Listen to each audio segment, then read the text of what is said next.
உங்கள் வாழ்க்கையில் விடை காண முடியாத கேள்விகளுக்கு விடை சொல்ல வருகிறார். The one and only Hattrick Success Astrologer in India.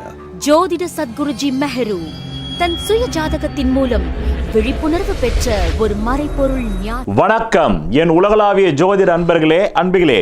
வாழ்வு என்பது லக்னம், சாவு என்பது 8. இந்த வாழ்வா சாவா என்ற போராட்டத்தை ஏற்படுத்தி பார்க்கும் கிரகம் 6ஆம் இடம். நீ வாழப் போகிறாயா, சாகப் போகிறாயா, உனக்கு எது வேண்டும் என்பது 6.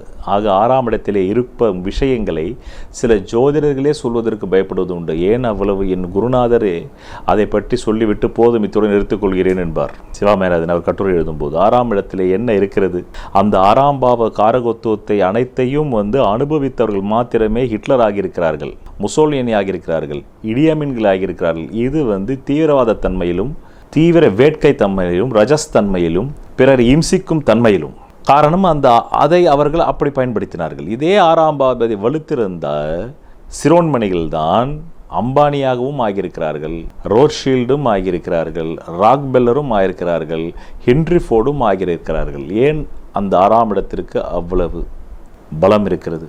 உங்கள் லக்னமும் உங்கள் 5ஆம் இடமும் உங்கள் 9ஆம் இடமும் ஒரு அளவுக்குத்தான் படம் கொடுக்கும். நீங்கள் நம்ம தமிழ்நாட்டை பொறுத்தவரையில் நீங்கள் அண்ணாமலை செட்டியார் எடுத்துக்கோங்க. அவருடைய சொத்து மதிப்பு 3000 கோடின்னு சொல்லிடலாம், இல்லை 4000 கோடின்னு சொல்லிடலாம், சரிங்களா? ஒரு பரம்பரை கோடீஸ்வரர், அண்ணாமலை பல்கலைக்கழகத்தை தந்தவர், செட்டியார் வம்சத்தை சேர்ந்தவர். அவருடைய சொத்து மதிப்பு 3000 கோடின்னு சொல்லிடலாம்.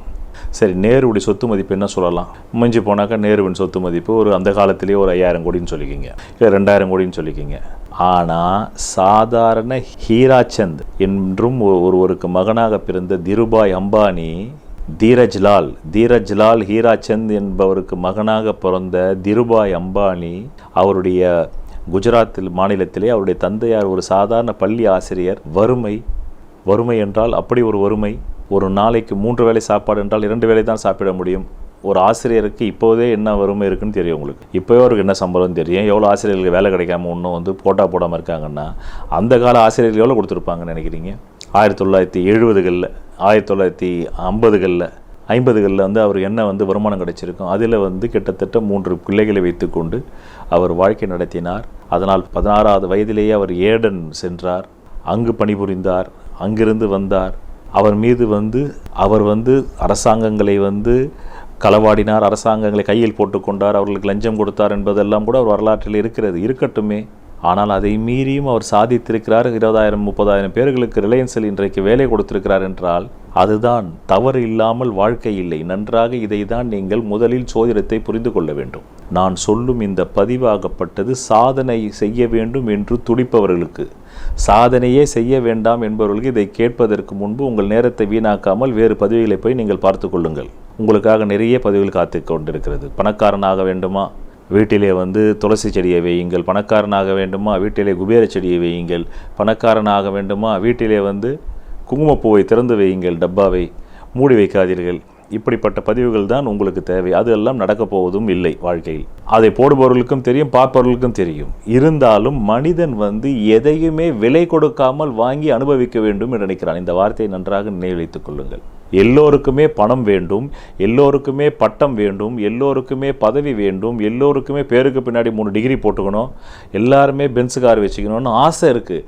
அந்த ஆசைக்கு நிறைவேற்றி காட்டக்கூடிய சக்தியும் இருக்குது, அந்த உடம்புல சக்தியும் இருக்குது, மூளையில் கொஞ்சம் அறிவும் கூட இருக்குது, இல்லாமல் இல்லை. 9 கிரகங்கள் 9 பேருடைய தலையிலும் படுகிறது. அதனால் அதுவும் இருக்கிறது. இதுவரையில் நான் முன்னாடி கூறிய அந்த ஹிட்லருடைய உதாரணங்கள் எல்லாமே ஒருவன் பணக்காரனாக வேண்டும் என்றால் என்னென்ன தகுதிகள், என்னென்ன குவாலிட்டிஸ் இருக்க வேண்டும் என்று. ஆக எல்லோருக்குமே, இந்த உலகத்தில் உள்ள 700 கோடி பேருக்குமே பணக்காரனாக வேண்டும் என்றுதான் ஆசை. கோவில் வாசலில் அமர்ந்து கொண்டிருக்கும் பிச்சைக்காரன் முதல் கொண்டு யாருக்குமே இங்கு கெட்டது வேண்டாம், எல்லோருக்குமே நல்லதுதான் வேண்டும். ஆனால் அதை நோகாமல் நோன்பு கும்பிட வேண்டும். ஜோதிடர்களிடம் கூட கேட்பது என்ன கேட்பார்கள் என்றால், நான் பணக்காரன் ஆவேனா, எப்பொழுது ஆவேன் என்று கேட்பார்களே தவிர, நான் பணக்காரன் ஆவதற்கு என்னுடைய ஜாதகம் ஜோதிட விதிகளில் பொருந்தி வருகிறதா, அப்படி பொருந்தி வருகிறதா என்பது முதல் கேள்வி. சரி, ஒரு ஜோதிடர் பொருந்தி வருகிறது என்று சொல்வதற்கு அரை மணி நேரத்தில் சொல்ல முடியாது, 1 மணி நேரத்தில் சொல்ல முடியாது. அந்த ஜோதிடருடைய குருகுலத்தில் இவர் தங்கி அந்த கலையின் மூலமாக இவர் ஜாதகத்தை அறிவதற்கு 3 ஆண்டுகள் தேவை. எவ்வளவு தேவை? 3 ஆண்டுகள் செலவிட வேண்டும். அந்த 3 ஆண்டு செலவிட்டதை 30 ஆண்டுகள் இந்த உலகத்தில் போய் வாழ்ந்து அதை சாதிக்க வேண்டும். இதற்காகத்தான் இந்த கலை படைக்கப்பட்டது. வெறுமனே ஒரு ஜோதிடர் ஒரு அறையில் அமர்ந்து கொண்டு உன் ஜாதகத்திற்கு 100 கோடி வந்துவிடும் போ இந்த திசா புக்தியில் என்று சொல்லிவிட்டதற்காக இது கண்டுபிடிக்கப்படவே இல்லை.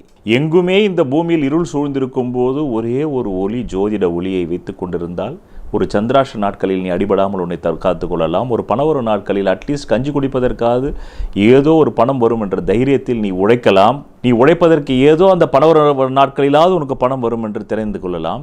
இந்த திசையை நமக்கு நன்றாக இருக்கிறது என்றால் நாம் அந்த திசையில் சுதாரிப்பாக இருந்து அது நாம் 1 கோடி சேர்க்கின்றோமா அல்லது 100 கோடியா அல்லது 1 10 100 1000 10,000 லட்சம் 10 லட்சம் ஆக 1 10 100 1000 10,000 1 10 100 1000 10,000 லட்சம் 10 லட்சம் கோடி 10 கோடி 100 கோடியா தசாம்ச கணிதப்படி 100 கோடியா? பிறகு அதற்கு மேலும் அந்த 100 கோடிக்கு மேலும் 1000 கோடி 10,000 கோடி லட்சம் கோடி 10 லட்சம் கோடி 10 லட்சம் கோடியா என்பதை அவன் வாழ்க்கையில் இந்த சாதகம் என்ற தன்னுடைய சுய சாதகத்தை ஒரு குருகுலத்தில் ஒரு ஜோதிட குருவிடம் இருந்து கற்று இவன் ஜாதகம் அந்த ஜோதிட விதிகளிலே ஒரு அபரிமிதமான தனயோகத்தை பெறுவதற்கான 9 கிரகங்களும் வலுத்தன்மையோடு இருக்கிறதா என்று தெரிந்து கொண்டு அதற்கு பிறகு தெரிந்து கொண்டதை போய் பிராக்டிக்கல் எப்படி இந்த எம்பிபிஎஸ்ல 5 வருஷம் வச்சிருக்கான். அந்த 5 வருஷத்துல 3 ஆண்டுகள் தியரிட்டிக்கல், அப்புறமா 1 ஆண்டு தியரிட்டிக்கல் பிளஸ் பிராக்டிக்கல், அப்புறமா 1 ஆண்டு கம்ப்ளீட்டா பிராக்டிக்கல் வச்சிருக்காங்களா இல்லையா? இன்னும் வெளிநாடுகளில் 7 ஆண்டுகள். தியரிட்டிக்கல்ல ஹார்ட் எங்கே இருக்குன்னு சொல்லிட்டான், ரைட்டு. மெடிக்கலில் தியரிட்டிக்கல் படிச்சுட்டோம். ஆனால் அங்கே தான் இருக்குதான்றது ஒரு பணத்தை அறுத்து அங்கே தான் ஹார்ட் இருக்குதுன்னு பார்க்கணும், அவனே அறுத்து பார்க்கணும். அப்போ தான் நாளைக்கு ஒரு பைபாஸ் சர்ஜரி பண்ணும்போது கை நடுங்காது. கரெக்டாக பண்ணுவான், துல்லிதமாக பண்ணுவான், கரெக்டான நேரத்தில் பண்ணுவான். அதே மாதிரி தான் உன் ஜாதகம் முதல்ல வேலை செய்தா. என்னுடைய சுய அனுபவத்தில் சொல்கின்றேன், 30 ஆண்டு காலத்தில் நான் எண்ணற்ற பல்லாயிரம் ஜாதகங்களை பார்த்திருக்கின்றேன். அதில் வந்த 90% மக்களும் என்னிடத்திலே ஒரு வளமான வாழ்க்கையை தான் எதிர்பார்த்து வந்திருக்கிறார்கள். அவர்கள் 1000 கோடி லட்சம் கோடி எதிர்பார்க்கவில்லை என்றால் கூட ஒரு வளமான வாழ்க்கை, அதாவது அன்றைக்கு அவர்களுக்கு இருக்கும் அந்த கடனாவது தீர்ந்து விட வேண்டும். அந்த கடன் 2000 இருக்கலாம், 20,000 இருக்கலாம், 2 லட்சமாக இருக்கலாம், பிறகு 20 லட்சமாக இருக்கலாம், 2 கோடியாக இருக்கலாம், 20 கோடியாக இருக்கலாம், இவ்வளவுதான். ஆனால் அதற்கு கூட அவர்களுக்கு வாழ்வியலில் பயிற்சியும் வாழ்வியல் அனுபவமும் வேண்டும். துன்பம் என்ற ஒரு வார்த்தைக்கு விளக்கம் தரட்டுமா? உங்கள் வாழ்க்கையில் எந்த விஷயத்தில் துன்பம் உங்கள் கதவை தட்டுகிறதோ அந்த விஷயத்தில் உங்களுக்கு அனுபவம் இல்லை என்றால் அதில் தான் நீங்கள் துன்பப்படுவீர்கள். அனுபவம் உள்ள விஷயத்தில் நீங்கள் துன்பப்படுவதில்லை. காலையில் எழுகிறீர்கள், குளிக்கிறீர்கள், இந்த அனுபவம் இருக்கிறது இளமையிலிருந்தே, அதனால் குளிப்பதில் உங்களுக்கு துன்பம் இல்லை. ஆனால் தண்ணீரே வரவில்லை, நாட்டிலும் தண்ணீர் இல்லை என்றால் துன்பம் வந்துவிடுகிறது. குளிப்பதற்கு தண்ணீர் இல்லையே, கம்படிக்குமே என்று. அப்படி என்றால் அந்த தண்ணீரை வரவழைத்துக் கொள்வதற்கு ஒரு அனுபவம் உங்களிடத்திலே இல்லை. கவர்மெண்ட்டே சப்ளை செய்யவில்லை என்றால் கூட நீங்கள் அந்த தண்ணீரை உருவாக்கி கொள்வதற்கான அனுபவம் இல்லை, அங்கே துன்பம் வந்துவிடுகிறது. இது கூட அசாத்தியமான துன்பமாக இருக்கலாம். ஒரு கடன்காரன் எப்படி சமாளிப்பது என்பது தெரிந்தவனுக்கு அது துன்பம் இல்லை. ஒரு கடன்காரனை எப்படி சமாளிப்பது என்று தெரிந்தவனுக்கு அது துன்பம் இல்லை, தெரியாதவனுக்கு அது துன்பம். ஒரு ரவுடியை எப்படி சமாளிப்பது என்று தெரிந்தவனுக்கு துன்பம் இல்லை. அதே அந்த ரவுடி அவன் வாழ்க்கையில் நிற்கும்போது அவனை சமாளிக்கும் திறனற்றவன் துன்பப்படுகிறான். இதே போல்தான் ஒவ்வொரு விஷயங்களையும் எடுத்துக்கொள்ளுங்கள் உங்கள் வாழ்க்கையில். ஆக என்னிடத்திலே வந்த பெரும்பாலானவர்கள் பெரும் பணக்காரனாக வேண்டும் என்று வருவார்கள். பிறகு நான் ஜோதிடம் சொல்லி முடித்தவுடனே வருபவர்கள் அனைவருமே அந்த ஜோதிடரையே எடை போடும் அளவிற்கு வருவார்கள். ஏனென்றால் அவர் கடந்த காலத்தை சரியாக சொல்லிவிட்டார், எதிர்காலம் சரியாக சொல்வாராம். இப்படி ஒரு ஆக என்னிடத்தில் அப்படிப்பட்ட முட்டாள் மக்கள் வருவதில்லை. ஆனால் சொல்கின்றேன், ஆரம்ப காலத்தில் அப்படிப்பட்ட முட்டாள் மக்களை நான் சந்தித்திருக்கிறேன். பிறகு நான் ஹேட்ரிக் சக்ஸஸ் கொடுத்த பிறகு நான் பென்டா சக்ஸஸ் என்ற 5 சக்ஸஸ்களையும் கொடுத்த பிறகு, கடந்த எடப்பாடி கவர்மெண்ட்டும் தப்பிக்கும் என்று சொன்ன பிறகு என்னிடத்தில் வரக்கூடிய முட்டாள்கள் குறைந்து கொஞ்சமாக இப்போது புத்திசாலிகள் வந்து கொண்டிருக்கிறார்கள். காரணம், நான் பெரும் புத்திசாலி கிளைண்ட்டுகளைத்தான் பெறுவேன் என்பது என் ஜாதகத்தில் உள்ள 7ஆம் பாவம் எனக்கு சுட்டி காட்டுகிறது. ஆனால் பல ஜோதிடரிடம் சென்று கேட்கிறார்கள், நான் டிவிகளிலும் பார்க்கின்றேன். அவர்கள் கேட்கும் அந்த கேள்வி எல்லாமே அர்த்தமற்ற கேள்விகள். அவர்களுக்கு பணக்காரன் ஆக வேண்டும் என்ற ஆசை மனதில் இருக்கும், வெளியிலே சீச்சி இந்த பணம் புளிக்கும் என்று சொல்வார்கள். இப்போது நான் இந்த பணம் என்பது 2 வகைப்படும். ஒன்று, நீங்கள் பிறப்பின் காலத்திலேயே உங்கள் பூர்வீக தனத்தை பெற்றிருப்பது. அதற்கு உங்கள் ஜாதகத்திலே லக்னாதிபதி, பஞ்சமாதிபதி, பாக்யாதிபதி இந்த 3 கிரகங்கள் பிளஸ் தன லாபாதிபதி 10 கூட வலுத்திருந்தால் ஏதோ 2 கோடி 3 கோடி 40 கோடி வரையில் சொத்து சேர்த்து வைத்திருப்பார்கள். யாருக்கு? உங்கள் குடும்பத்தில். ஆனால் அதையும் பெருக்க வேண்டுமென்றால் நீங்கள் வாழ்க்கையில் 6, 8ஆம் பாவங்களை பற்றி பயன்படுத்த வேண்டும். உங்கள் வாழ்க்கையில் அந்த கிராரகத்துவங்களை அனுபவிக்க வேண்டும். அனுபவித்து அதில் தேர்ச்சி பெற வேண்டும். அப்பொழுதுதான் நீங்கள் உலக கோடீஸ்வரராக முடியும், தமிழக கோடீஸ்வரராக முடியும், டாப் 10 கோடீஸ்வரர் வரிசையில் வர முடியும். சொல்வதெல்லாம் பலிக்கும் அபூர்வ வாக்கு சக்தி பெற்றவர் மெஹ்ரு அவர்கள். உங்கள் வாழ்க்கையில் பணம், புகழ், பதவி, திருமணம், குழந்தை பேறு, உயர்கல்வி, வெளிநாட்டு யோகம், கலைத்துறையில் வெற்றி, அரசியலில் வெற்றி போன்ற இன்னும் எண்ணற்ற உங்கள் வாழ்வின் கேள்விகளுக்கு ஒரு மனிதன் அவன் ஜாதகத்தை எப்படி அறிந்து கொள்வது?